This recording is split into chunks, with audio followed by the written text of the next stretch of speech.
नमस्कार। शुरुआत करते हैं बड़ी खबर के साथ जो मेरठ से है, जहां पर सरूरपुर क्षेत्र के यूपी के कुख्यात बदमाशों के घर पर दबिश जारी है। भारी पुलिस बल के साथ छापेमारी में अवैध हथियारों का जखीरा मिला है। दरअसल पुलिस उधम सिंह, योगेश भदौड़ा, सुशील फौजी, लीलू करनावल की तलाश में है। ये सभी लोग पुलिस की टारगेट पर हैं। इनकी लगातार तलाश की जा रही है। जो पुलिस की गिरफ्त से फिलहाल बचे हुए हैं, बाहर हैं। ऐसे में पुलिस ने घरों में छापेमारी की, जहां से अवैध हथियार बरामद किए गए। दो तस्वीरें हम आपको दिखा रहे हैं। पुलिस का शिकंजा कसता जा रहा है, ऑपरेशन क्लीन जारी है। ऐसे कुख्यात जो कि लंबे समय से पुलिस की गिरफ्त से बाहर हैं, उन सभी की धरपकड़ की जा रही है। इसी कड़ी में पश्चिमी उत्तर प्रदेश के कुख्यातों की तलाश में मेरठ में पुलिस ने कई ठिकानों पर दबिश दी, जहां से हथियारों का जखीरा बरामद किया गया है।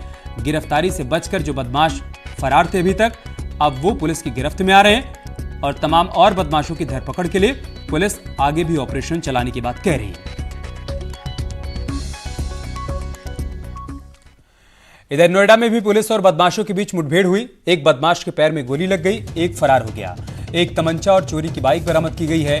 थाना कासना क्षेत्र में मुठभेड़ हुई है। बड़ी खबर हम आपको नोएडा से बता रहे हैं, जहां पर एक बदमाश के पैर में गोली लगी है। बताया जा रहा है कि इनपुट के आधार पर पुलिस ने यहां पर बदमाश की घेराबंदी की। दोनों तरफ से फायरिंग हुई, जिसमें बदमाश घायल हो गया है। पुलिस अब उससे पूछताछ कर रही है। तो नोएडा में पुलिस और बदमाशों के बीच मुठभेड़ हुई है। एक बदमाश के पैर में इस दौरान गोली लगी है। एक बदमाश मौके से फरार हो गया है। पुलिस अब उसकी तलाश कर रही है। बताया जा रहा है कि एक तमंचा और चोरी की बाइक भी पुलिस ने बदमाश के पास से बरामद की है। थाना कसना क्षेत्र से ये मुठभेड़ की खबर सामने आई है।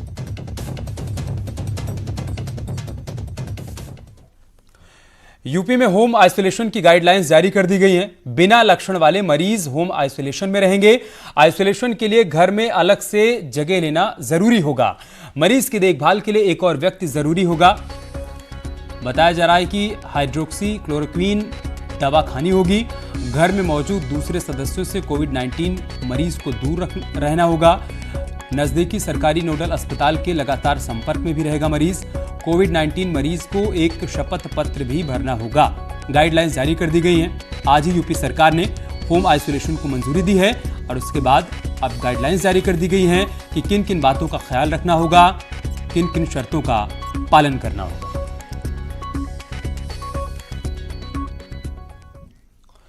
तो यूपी सरकार ने होम आइसोलेशन के फैसले पर स्वास्थ्य मंत्री जयप्रताप सिंह से हमारी सहयोगी अनामिका सिंह ने बातचीत की है। आइए आपको भी दिखाते हैं।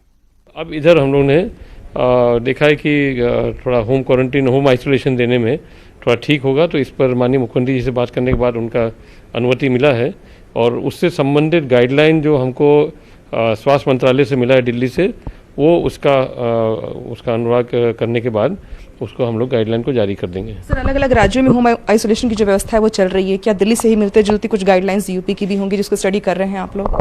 हाँ, ये तो हमारा केंद्रीय मंत्रालय ने दिया ही है, स्वास्थ्य मंत्रालय ने, उसी को हम लोग अपने यूपी के अनुसार बना लेंगे। कुछ ही चीज़ें हैं जो उसमें बदलने लायक है, बाकी सब उसमें वैसे ही है। इसमें 80% मान के चलिए, 85% मान के चलिए, ये सब एसिम्प्टोमेटिक है। ये 10 दिन के बाद अपने वापस घर चले जाएंगे, तो बहुत सारा लोड हमारा हॉस्पिटल पर कम हो जाएगा।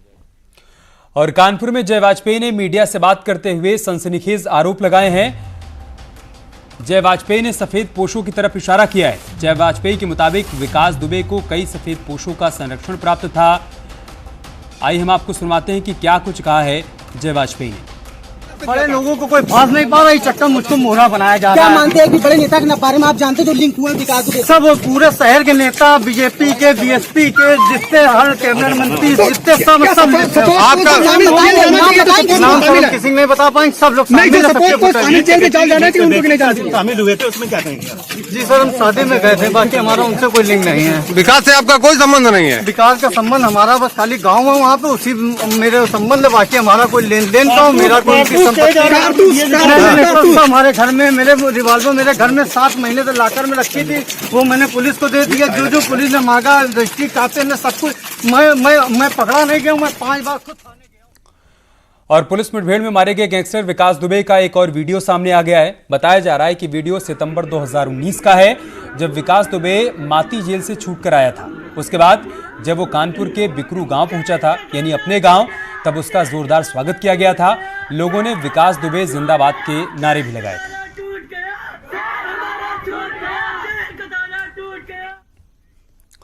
और विकास दुबे के एनकाउंटर को लेकर सुप्रीम कोर्ट में आज सुनवाई हुई, जिसमें कोर्ट ने कई तल्ख टिप्पणी की और साथ ही साथ कमेटी के गठन का आदेश भी दिया।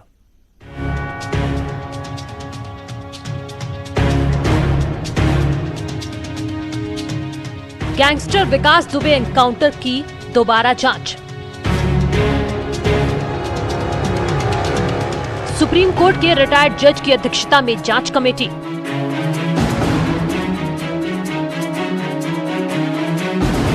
गैंगस्टर विकास दुबे के एनकाउंटर को लेकर उठ रहे तमाम सवालों के बीच सुप्रीम कोर्ट में अहम सुनवाई हुई। 10 जुलाई से चंडी थाना इलाके में ये मुठभेड़ हुई थी, जिसमें उज्जैन से कानपुर लाते वक्त गैंगस्टर विकास दुबे मुठभेड़ में मारा गया था। इस मुठभेड़ पर सवाल उठाते हुए सुप्रीम कोर्ट में याचिका दायर की गई है, जिस पर आज सुनवाई हुई, जिसमें इस मुठभेड़ की जांच के लिए यूपी सरकार को 3 सदस्यीय जांच कमेटी बनाने का आदेश दिया गया। सुप्रीम कोर्ट के रिटायर्ड जज की अध्यक्षता में कमेटी बनाई जाएगी, जिसमें हाई कोर्ट के एक रिटायर्ड जज और एक पूर्व डीजीपी भी जांच कमेटी में शामिल होंगे।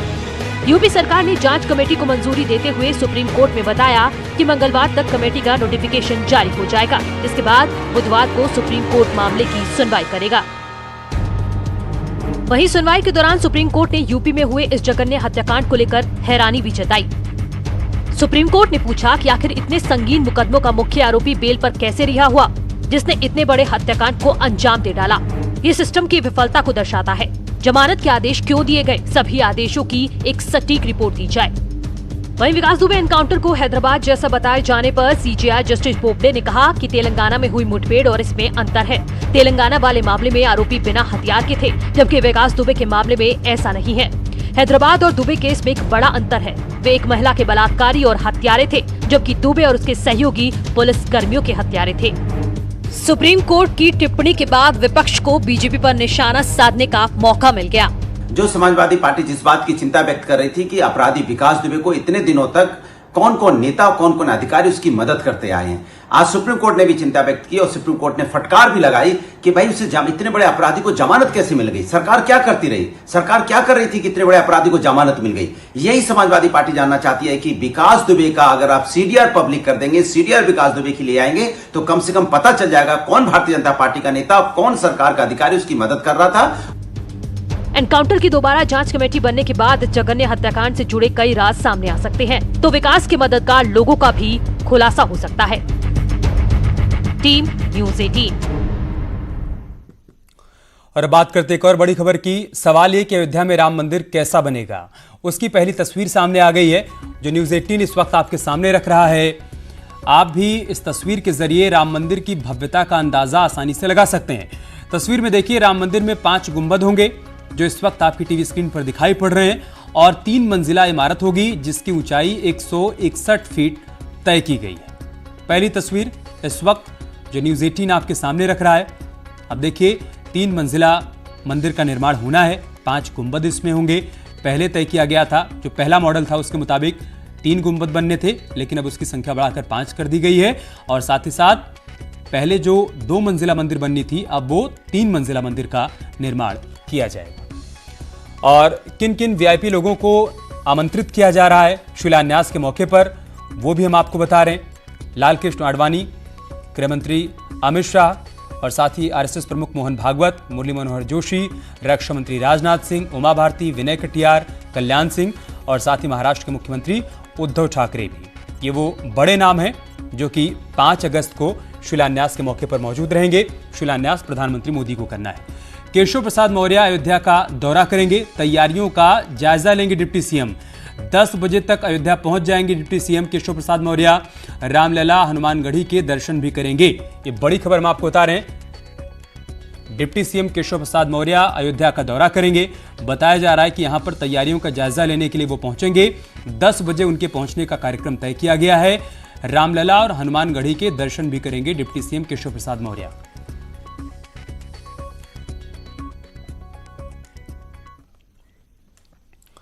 एक और बड़ी खबर की बात करते हैं। सीएम गहलोत ने एक बार फिर से पायलट पर तीखा हमला बोला है।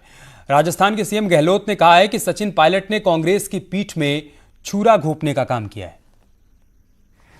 और जैसे मैंने बहुत मेहनत करी और मैं राज लेके आ गया राजस्थान के अंदर, वो तो राज की जनता जानती है कितना कॉन्ट्रीब्यूशन का था।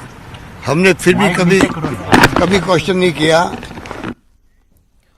वहीं कांग्रेस विधायकों द्वारा लगाए गए रिश्वत के आरोपों पर सचिन पायलट ने चुप्पी तोड़ी है और कहा है कि ये सब उनकी छवि को खराब करने की साजिश है। इतना ही नहीं, सचिन पायलट ने उन पर लगाए गए आरोपों को बेबुनियाद बताया और कहा कि वो विधायक के खिलाफ उचित और सख्त कानूनी कार्रवाई करेंगे। सचिन पायलट ने चुप्पी तोड़ी है, तमाम बड़ी बातें उनकी तरफ से कही गई हैं। उन्होंने कहा है कि उनकी छवि को खराब करने की कोशिश की गई है। मुझ पर लगाए गए आरोपों से मैं दुखी हूं, लेकिन हैरान नहीं हूं। साथ ही उन्होंने ये भी कहा कि विधायक के खिलाफ उचित और सख्त कानूनी कार्रवाई करूंगा। कांग्रेस के पूर्व अध्यक्ष राहुल गांधी ने आज एक बार फिर से चीन सीमा पर चल रहे विवाद को लेकर प्रधानमंत्री मोदी पर तीखा प्रहार किया। इसके साथ ही कांग्रेस ने चीन की पीएलए सेना की तैनाती को लेकर एक ग्राफिक मैप भी जारी किया। खास बात यह है कि map open source provider TATS ने 6 जुलाई को अपने ट्विटर अकाउंट पर पोस्ट किया था। ग्राफिक्स के जरिए इस मैप में दिखाया गया है कि पूर्वी लद्दाख से सटी लाइन ऑफ एक्चुअल कंट्रोल यानी कि LAC पर कहां-कहां चीन की पीएलए सेना के बड़े कैंप हैं और उसकी कहां-कहां से सप्लाई लाइन आ रही है।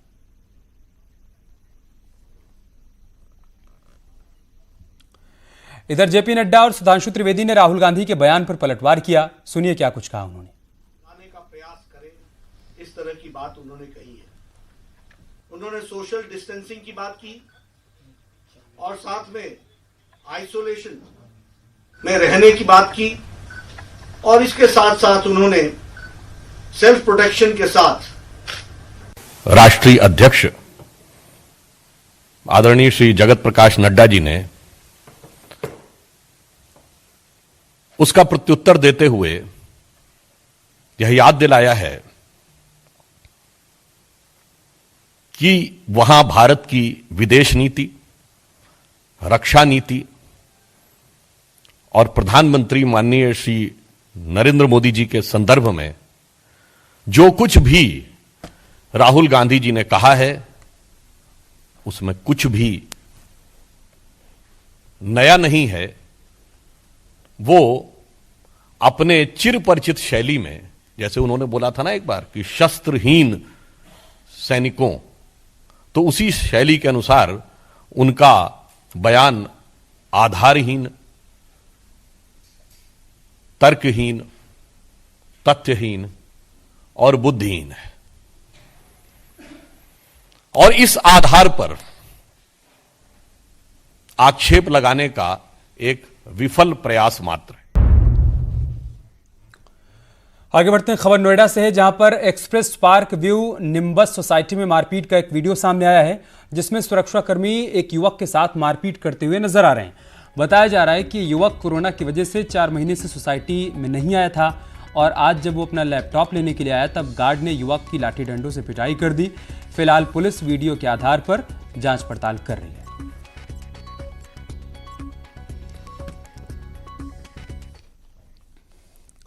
यूपी पुलिस का चाल चरित्र और चेहरा बदलने के लिए सरकार अपनी तरफ से काफी कोशिश कर रही है, लेकिन प्रदेश की पुलिस का कोई भी जवाब नहीं है।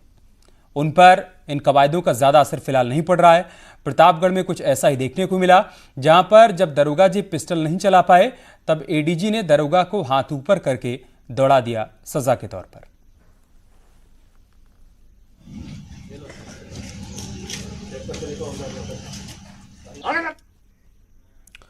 और संभल से समाजवादी पार्टी के सांसद डॉक्टर शफीकुर रहमान बर्क ने ईद उल जुहा पर नमाज अदा करने को लेकर अजीबोगरीब बयान दिया है। एसपी सांसद ने कहा है कि ईद उल जुहा के मौके पर मस्जिदों और ईदगाह में मुस्लिमों की सामूहिक नमाज पर पाबंदी लगाना गलत है। सरकार मस्जिद और ईदगाह में मुस्लिमों की नमाज करने पर लगी पाबंदी को हटाए, क्योंकि जब देश के सभी मुस्लिम मस्जिदों में नमाज पढ़ेंगे तभी ये मुल्क बचेगा। सांसद ने यह दावा भी किया कि जब तक देश के सारे मुस्लिम मस्जिदों में नमाज अदा नहीं करेंगे तब तक कोरोना वायरस महामारी को नहीं भगाया जा सकता है। इस मौके पर मैं एक मांग ये है कि चूंकि इसमें दोगाना शुक्रिया की नमाज पढ़ी जाती है अल्लाह का शुक्र अदा करने के लिए, तो उसमें मस्जिदें और ईदगाहें खोली जाएं जहाँ पर चूँकि सारा मुसलमान नमाज पढ़ेगा और पूरी एहतियात से पढ़ेंगे। और हमारा ये यकीन है कि ये अल्लाह के दरबार में हम अपनी माफ़ी मांगने के लिए जा रहे हैं, तो वहाँ इसी कोरोना के ख़त्म होने के लिए और मुल्क के हालात बेहतर होने के लिए और मुल्क की भलाई के लिए हम लोग दुआ करेंगे और अल्लाह हमारी सुनेगा इंशाअल्लाह। हमें उम्मीद है हम पर इस किस्म की पाबंदी लगाना कि हम नमाज नहीं पढ़ें। सारे मुसलमानों को नमाज पढ़वाइए, जब ये मुल्क बचेगा। फर्रुखाबाद में सोमवती अमावस्या को गंगा नहाने के दौरान 4 दोस्त अचानक से डूब गए, जिसमें एक को गोताखोरों की मदद से बचा लिया गया, लेकिन 3 लोगों की डूबने से मौत हो गई। इसकी सूचना परिजनों को मिली, जिसके बाद उनका रो रो कर बुरा हाल है।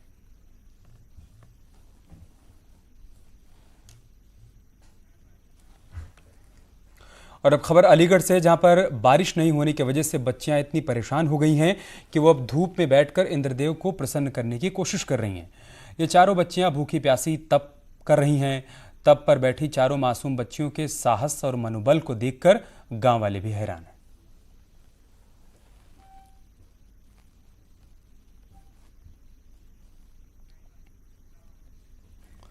उधर बाराबंकी में बाढ़ से लोगों में दहशत का माहौल है। आलम यह हो गया है कि सड़क पूरी तरीके से सरयू नदी में समा गई है। गरीबों को मिले आशियाने भी नदी में अब लटकते हुए नजर आ रहे हैं।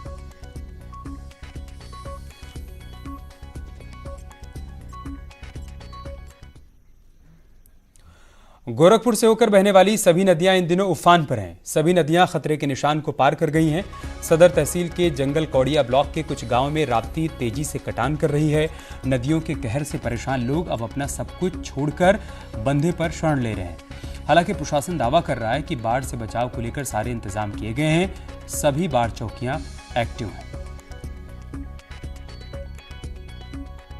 गोरखपुर से होकर बहने वाली सभी नदियां इस वक्त उफान पे हैं। जितनी भी नदियां हैं सब की सब खतरे के निशान को पार कर चुकी हैं। चाहे वो मेरे सामने बह रही राप्ती नदी हो या फिर सरयू नदी हो या फिर रोहनी नदी हो या फिर अन्य छोटी पहाड़ी नदियां जो हैं, सब की सब नदियां खतरे के निशान के ऊपर बह रही हैं। और ये जो है बड़हलगंज, बांसगांव, सदर तहसील के भी कुछ गाँवों में, कैंपियरगंज में भी ये नदियाँ बड़ी तेजी से कटान कर रही हैं, जिससे कम से कम जो है 30 से 35 गांव इस वक्त नदियों के कटान के जद में आ गए हैं। और 3 से 4 गांव ऐसे हैं जो अपने अस्तित्व को बचाने के लिए लड़ रहे हैं। हालांकि लगातार प्रशासन की तरफ से ये दावा किया जा रहा है कि कहीं भी बाढ़ की स्थिति नहीं है, मुरुंड जैसी स्थिति अभी नहीं आई है। साथ ही जो 86 बाढ़ चौकियां हैं उनको पूरी तरीके से एक्टिव कर दिया गया है। एनडीआरएफ के साथ साथ जो फ्लड के लिए पीएससी है वो भी गोरखपुर में मौजूद है और जगह जगह वो लगा दी गई हैं। हालांकि और चलिए इसके साथ इस बुलेटिन में इतना है, लेकिन खबरें जारी हैं। आप बने रहिए हमारे साथ। नमस्कार।